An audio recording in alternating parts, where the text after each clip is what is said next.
Hello, it's Kimberly here, but I'm actually called Kumi just to kid you not, and today I'm going to play the worst video games ever made.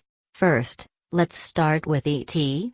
for the Atari 2600. Now I will tell you a story of this. This game is based on the film of the same name, and was designed by Howard Scott Warshaw. The objective of the game is to guide the eponymous character through various screens, to collect 3 pieces of an interplanetary telephone that will allow him to contact his home planet. Warshaw intended the game to be an innovative adaptation of the film, and Atari thought it would achieve high sales figures based on its connection with the film, which was extremely popular throughout the world. Negotiations to secure the rights to make the game ended in late July 1982. Giving Warshaw only 5 weeks to develop the game in time for the 1982 Christmas season. The result is often cited as one of the worst video games released and was one of the biggest commercial failures in video gaming history. E.T. is frequently cited as a contributing factor to Atari's massive financial losses during 1983 and 1984. It is speculated that as a result of overproduction and returns, millions of unsold cartridges were buried in an Alamogordo, New Mexico landfill. The game's commercial failure and resulting effects on Atari are frequently cited as a contributing factor to the video game industry crash of 1983. Now that we've gone over that, let's pop this piece of turd in and give it a go.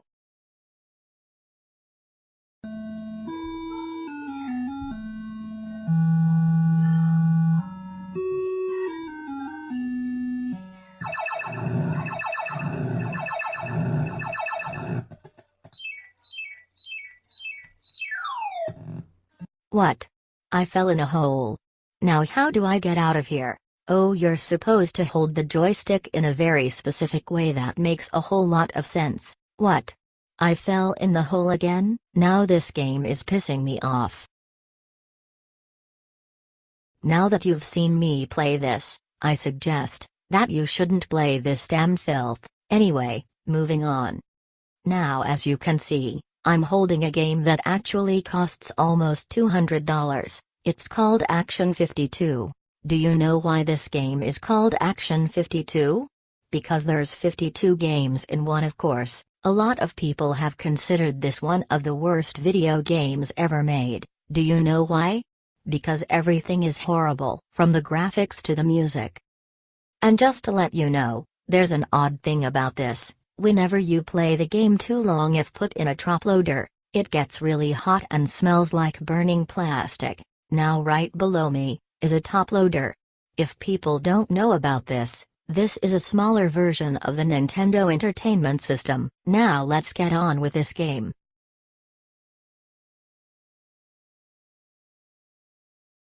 Make your selection, now.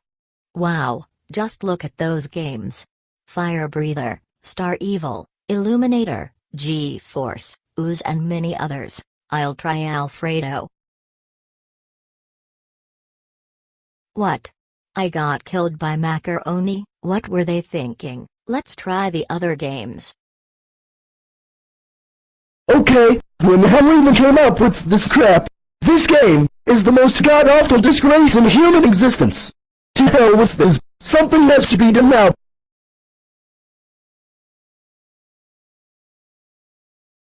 It's hammer time.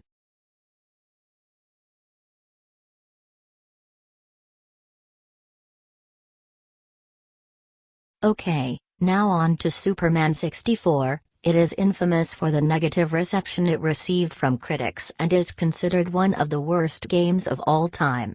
Despite its critical reception, NPD Group data shows that Superman was a top seller in North America during the month of June 1999. Following the overwhelming negative reception the N64 version received, Titus completely redesigned Superman for the PlayStation.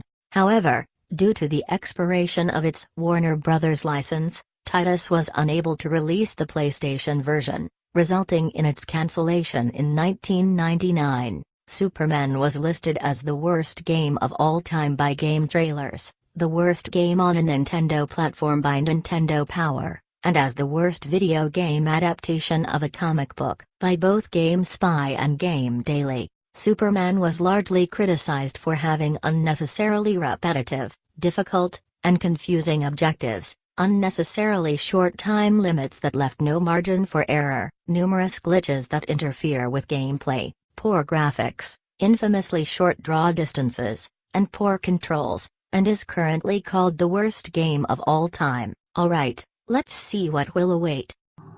Then there's no time to waste.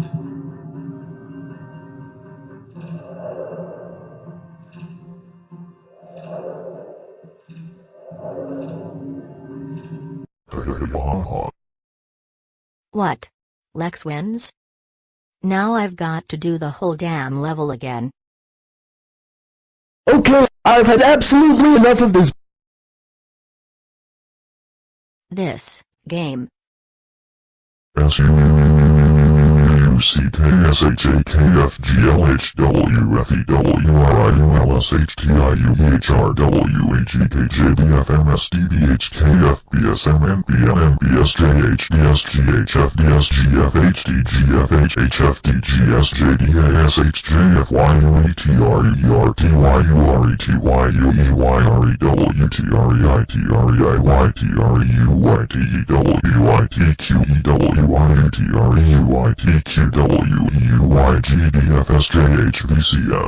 VCN, VCB, VCM, BCM, MZX, BC, JGD, JH, GEKD.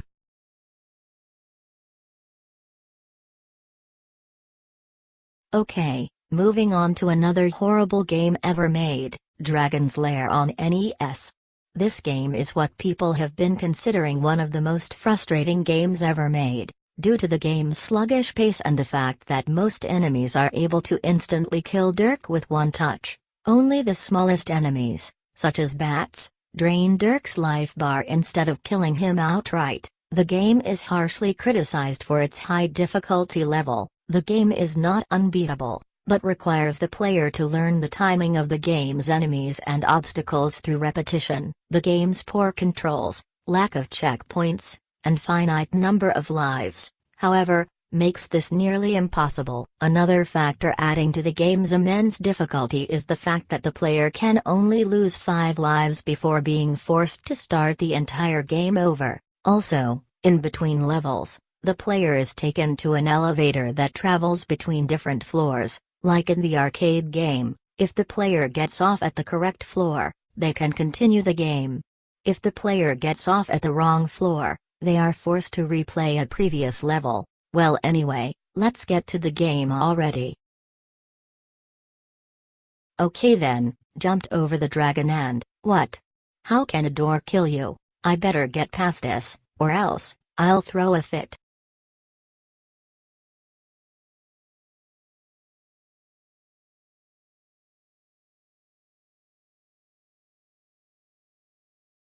Oh my god, oh my god, oh my god, oh my god, oh my god, oh my god, oh my GRFTHIGIUSOAURHFOKJDFKJHGKJSFHDJLFGDDF. Why can't I PASLEHSKTJHKLSSFKL the first DF JK semicolon GQDSKNEVELDLFTJLOSJK? Okay, I'm done with that flyth for now.